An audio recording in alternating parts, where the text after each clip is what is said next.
la bienvenida a todas las personas que están viendo este video. El tema principal es modelado de software con UML, pero les vamos a hablar de un diagrama en específico.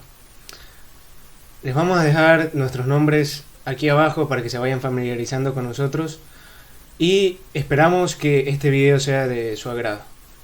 Nos vemos. En esta sección se va a explicar el concepto del diagrama de objetos, que no es nada más que otro candidato para implementar el modelado de un sistema. Además, esta clase de diagramas corresponden a la asignatura de proyectos de software. Antes de continuar con el concepto o la definición formal del diagrama de objetos, es necesario preguntarse cómo se puede modelar un diagrama de objetos. Pues para esto es necesario considerar al diagrama de objetos como un elemento dependiente. Pero, ¿de qué depende este diagrama de objetos? Pues básicamente de otro diagrama. Por lo tanto, este también debe ser considerado como una extensión o subconjunto de otro diagrama ya propuesto. En programación orientada a objetos existe el concepto de clases, la cual puede ser considerada como una plantilla, de la cual se pueden implementar atributos y métodos, y de la misma se desprenden algunas instancias. Sin embargo, estas instancias no podrían existir sin la previa presencia o precedencia de dicha plantilla o de dicha clase. Sucede exactamente lo mismo con el diagrama de objetos, por lo que se lo tiene que considerar como un subconjunto o extensión del diagrama de clases. Esta clase de diagramas se los puede representar o modelar mediante un estándar que es el lenguaje unificado de modelado o UML. A continuación se presentan breves notaciones del diagrama de clases. Este concepto se lo tiene que expresar porque es la precedencia del diagrama de objetos. Este diagrama básicamente modela clases, atributos, operaciones y relaciones entre objetos. Este concepto final que hace referencia a las relaciones entre objetos se ve mejor implementado y mejor explicado en un diagrama de objetos. Entonces, ¿cuál es la estructura general de un diagrama de clases? Pues básicamente se divide en tres secciones. En la primera sección se implementa el nombre de la clase, en la segunda los atributos y en la tercera se implementan los métodos. Las clases de estos diagramas de clases se relacionan mediante asociaciones, agregaciones y composiciones. Además, esta clase de diagramas pueden implementar o pueden presentar herencias e interfaces, y la accesibilidad a sus atributos y métodos por cada clase depende de los modificadores que se hayan implementado en el diagrama de clases. A continuación se presenta un ejemplo básico de un diagrama de clases que representa a un carrito de compras. De aquí solo se van a explicar dos elementos que llaman más la atención. Como podemos ver las clases, vamos a empezar por la clase cliente. Cada uno de estos cuadros representa una clase. Como dijimos, vamos a explicar cómo la clase cliente respeta la estructura general de un diagrama de clases. En la sección superior está el nombre de la clase, en la segunda los atributos y en la tercera los métodos con sus respectivos modificadores. Ahora bien, las clases se relacionan mediante conectores. Aquí vemos el primer trío a explicar va a ser el cliente, usuario y administrador. Usuario, mediante este tipo de relaciones, es considerado como una superclase. Eso quiere decir que las clases cliente y administrador van a heredar los atributos y los métodos de la superclase usuario. Otro aspecto importante de este diagrama se ven en las relaciones de composición, en cómo están conectadas las clases. Cómo se detalla o cómo se diferencia una relación de composición. Se tienen que identificar esos rombos pintados de negro.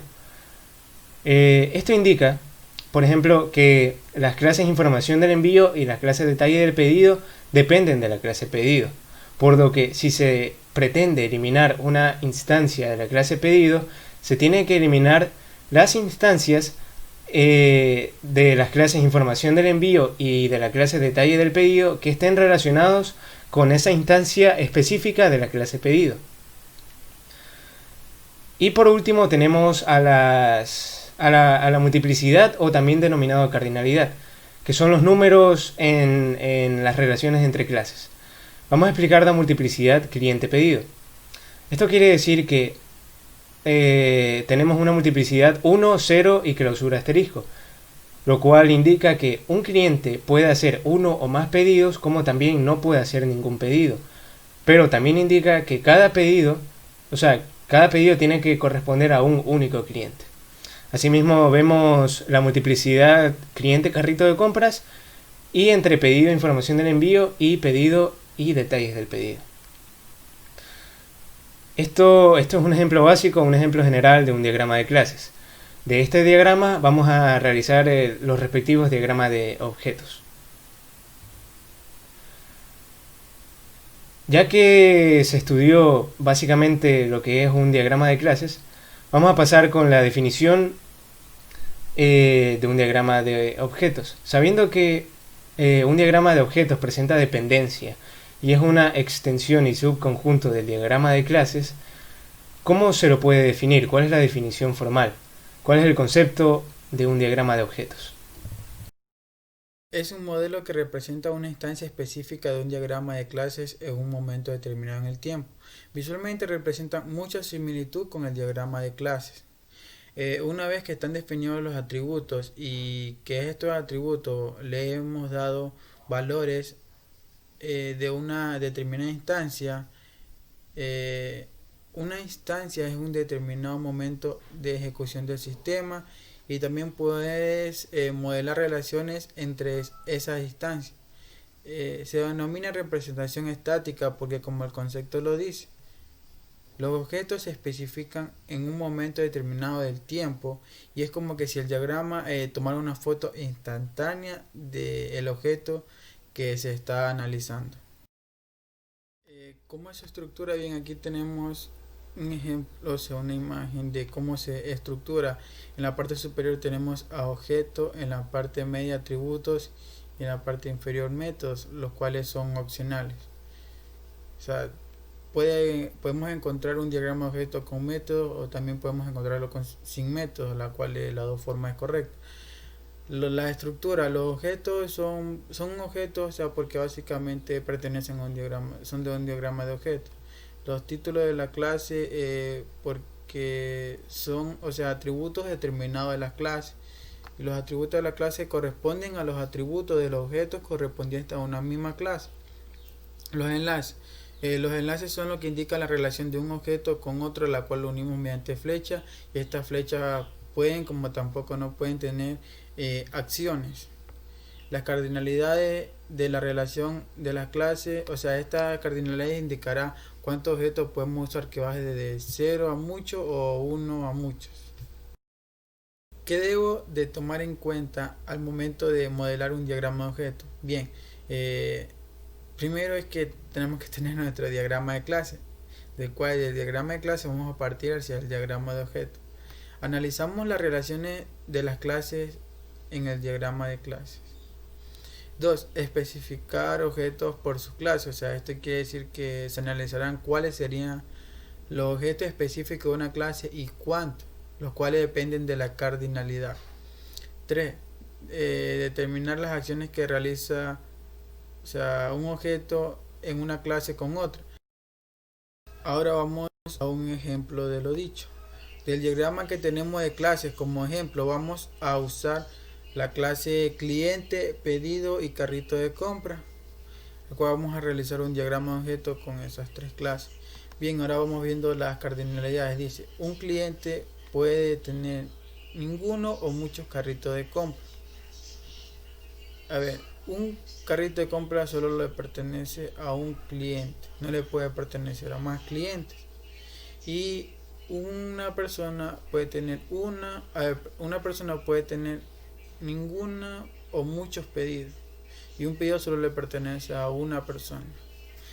Ya viendo esta cardinalidad, podemos realizar nuestro diagrama de objetos y podemos ver cuántos objetos vamos a usar. En este ejemplo yo he tomado 2 carritos de compra, 2 clientes y 3 pedidos. Tenemos como objeto CS1 que sería un carrito de compra. Tenemos llenos nuestros atributos de ese carrito. CS2 con sus atributos. De la clase clientes, el objeto C2 con sus cliente con sus atributos de cliente, C1 con sus atributos de la clase cliente, pedido 1, el objeto pedido 1 con sus respectivos atributos de su clase pedido, y así con el 2 y el 3. No le hemos colocado los métodos porque, como dijimos, eran opcionales, y el objeto C1 se relaciona con pedido 2 y 3 y con el CC2 del carrito de compra 2. Decimos que Lelis Muñoz tiene un carrito de compra con ID 001, tiene 2 pedidos. El carrito de compra del objeto CC2 no puede pertenecer al cliente 1 porque, como dijimos en la cardinalidad, un carrito de compra solo le pertenece a un cliente. Para esta ocasión tenemos que trabajar con otra parte del diagrama de clases.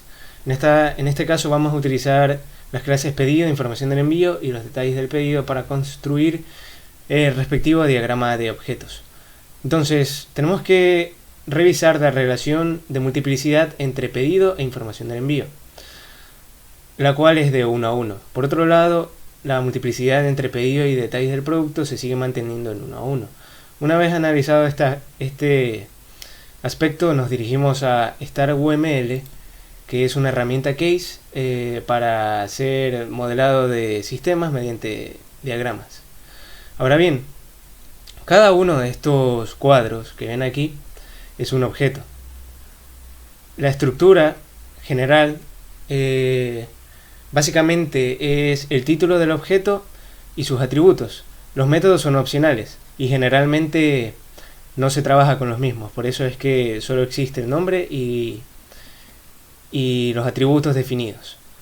Entonces, sabiendo que la relación de multiplicidad entre pedido con respecto a las dos clases es de 1 a 1, quiere decir que por cada pedido solo puede haber una información del envío y un detalle del pedido. Y por consiguiente, una información del envío solo va a corresponder a un pedido, así como también un detalle del pedido solo va a corresponder a un pedido. Para que se entienda un poco mejor, esto quedaría de la siguiente forma. Un vínculo entre la instancia de pedido con la instancia de información del envío,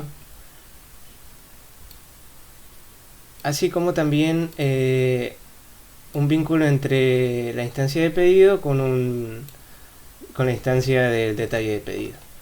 Estaríamos cometiendo un error si hiciéramos una relación entre la instancia pedido 1 y otra instancia de la información del envío.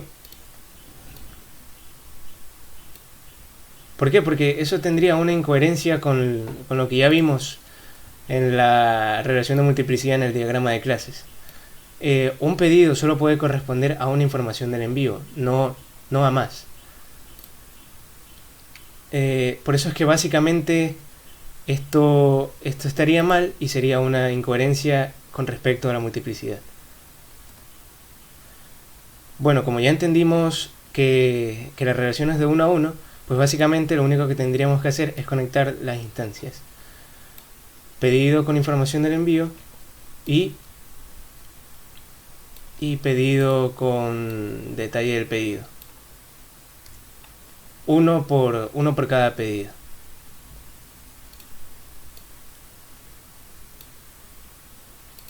Y finalizamos con esta última instancia, relacionando. Listo. Hay que tener en cuenta que un diagrama de objetos es como que si tomara una foto instantánea de la instancia en un determinado momento en el tiempo. Eso quiere decir que en un determinado momento en el tiempo, estos fueron los valores definidos para los atributos de la instancia pedido, así como también los atributos de la instancia de la información del envío y de la instancia de la clase detalle del pedido. Básicamente esto sería todo el diagrama, representando a esta sección del diagrama de clases, y Como ven, es sencillo de analizar, simplemente es tomar en cuenta la multiplicidad y las relaciones que hay entre las clases. Para finalizar, y como se ha venido repitiendo durante todo el video, un diagrama de objetos toma una foto instantánea de los objetos y de sus atributos y métodos en un momento específico en el tiempo. Gracias a esto se pueden realizar revisiones de iteraciones específicas dentro de un sistema general.